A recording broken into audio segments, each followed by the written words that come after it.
For free commerce classes subscribe कीजिए हमारे channel को, इस बेल आइकन को दबाइए और बने रहिए इकोनॉमिक्स अकाउंट बिजनेस की फ्री क्लासेस में।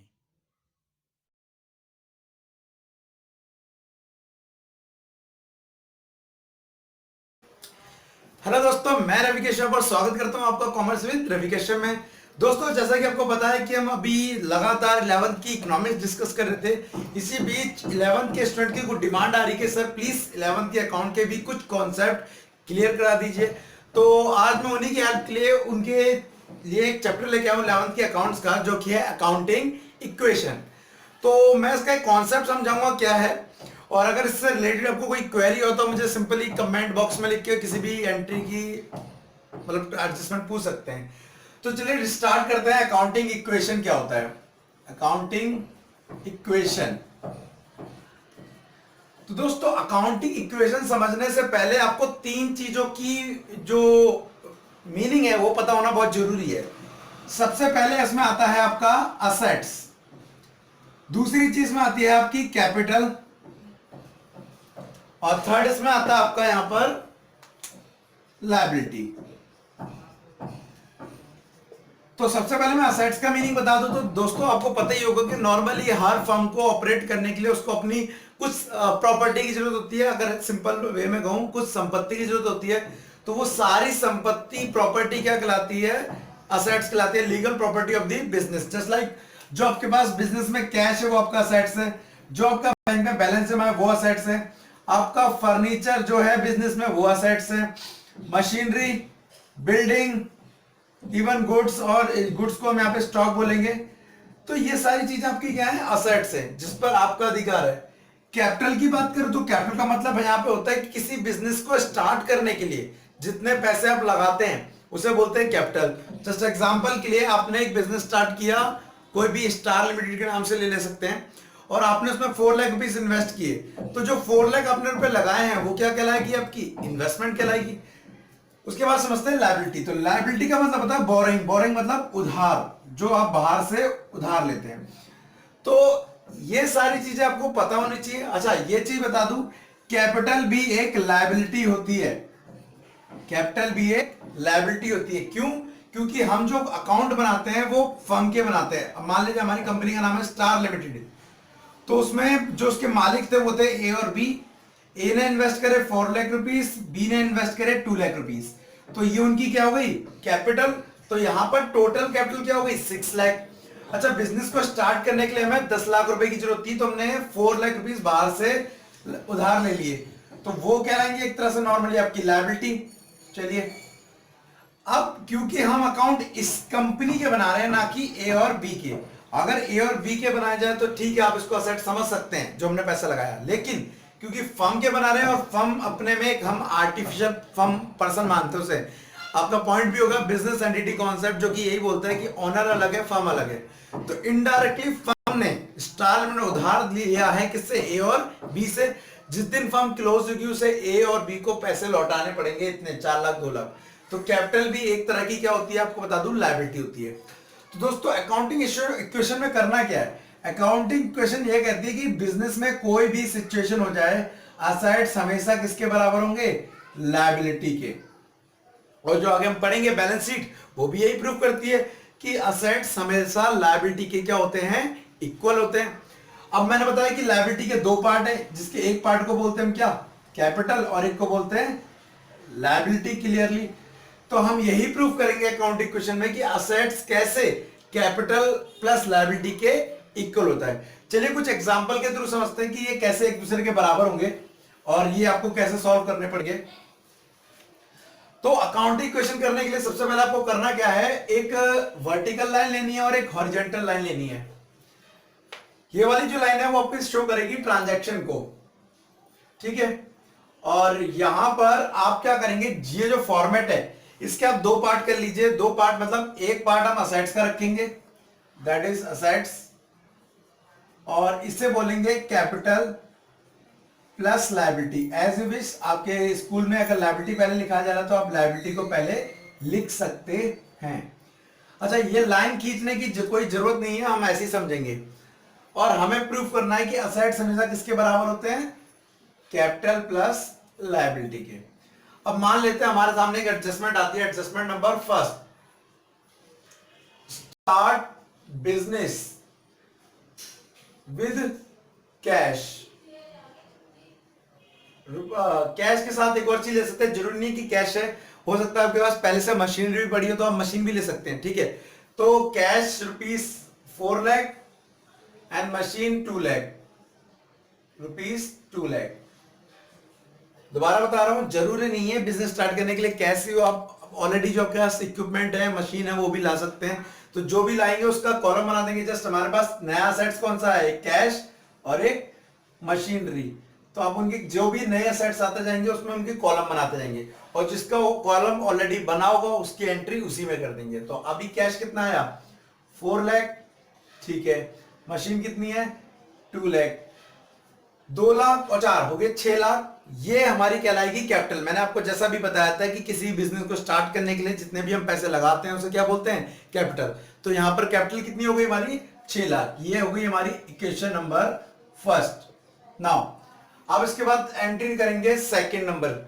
सेकंड नंबर पे अब मैं इमेजिन करता हूं कि मान लीजिए हमने कैश डिपॉजिट करा बैंक में, cash deposit into bank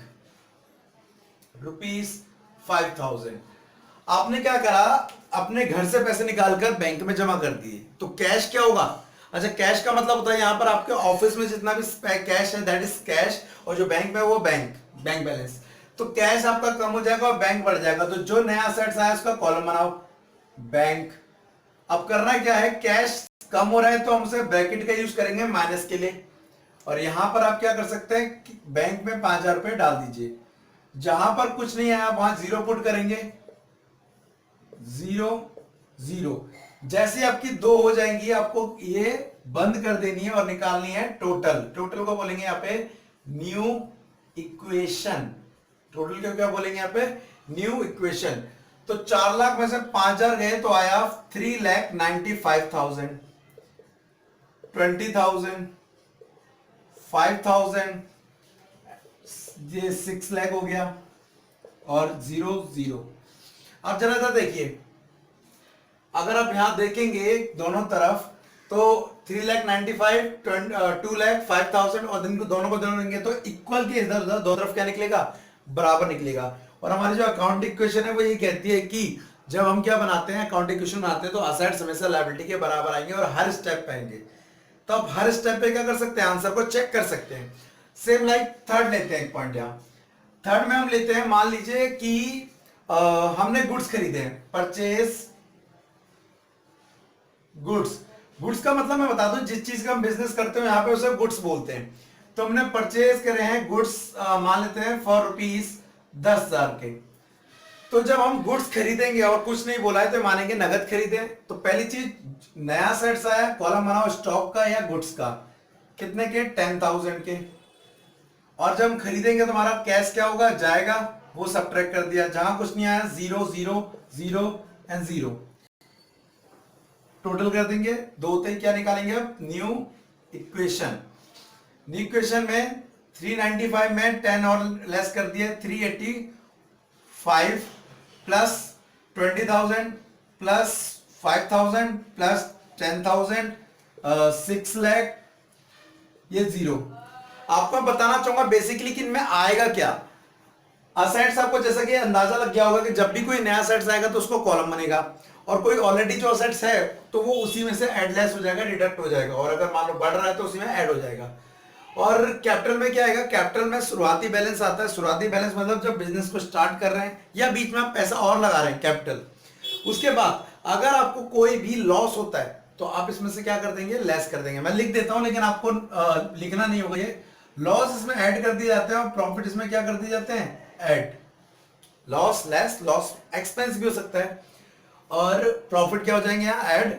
liability में आप तभी डालेंगे जब आप कोई चीज उधार पे खरीदेंगे। जस्ट एक लायबिलिटी का एग्जांपल लेते हैं, मान लेते हैं परचेस फर्नीचर अगेन, या गुड्स ले लेते हैं जो कि ज्यादा आएगा, goods for ₹5,000, for ₹5,000 on Ram, from Ram, sorry from Ram.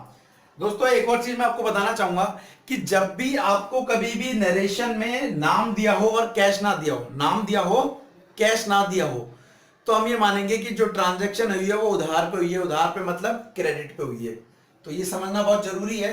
तो इस केस में आप क्या करेंगे, क्योंकि क्रेडिट पे हुई है तो लायबिलिटी चढ़ गई हमारे पास, 5000 हमने लायबिलिटी में डाल दिया। और क्या पे खरीदा है, गुड्स फर्नीचर, तो स्टॉक में आपने 5000 डाल दिया। जहां कुछ नहीं आ रहा था, 0 0 0 एंड 0, फाइनली टोटल करेंगे और क्या निकाल देंगे आप, न्यू इक्वेशन।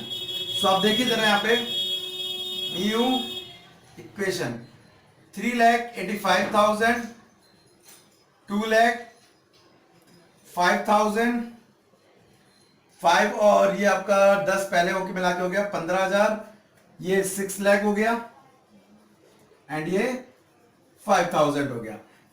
जैसा कि आपको दिख रहा है कि अगर हम यहाँ का दोनों का टोटल करें तो अब भी दोनों का इक्वल आ रहा है। अच्छा, एक एक्सपेंस और प्रॉफिट के लिए ले सकते हैं, जस्ट एग्जांपल के लिए, कि आपने रेंट पेड किया, रेंट पेड, तो जब रेंट पे करेंगे, मान लेते हैं वो पे किया आपने 5,000, तो एक तो आपका कैश कम हो जाएगा, दूसरा आपके लिए क्या है, ये लॉस है, एक्सपेंस है, यहां लेस कर देंगे, 0 0 0 0, न्यू इक्वेशन निकाल देंगे।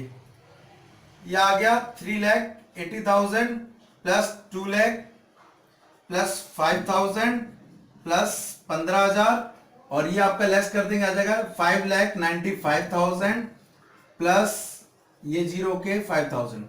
तो दोस्तों ऐसे ही आपको क्या करनी है, अकाउंटिंग क्वेश्चन करनी है, ठीक है। इससे रिलेटेड कोई भी एग्जांपल हो सकता है, आप सॉल्व कर सकते हैं। और अगर इससे रिलेटेड आपको कोई भी एग्जांपल लग रहा है जो आपको प्रॉब्लम हो रही है करने में, तो आप प्लीज मुझे वो मेल कर सकते हैं, या आप इस वाले नंबर पे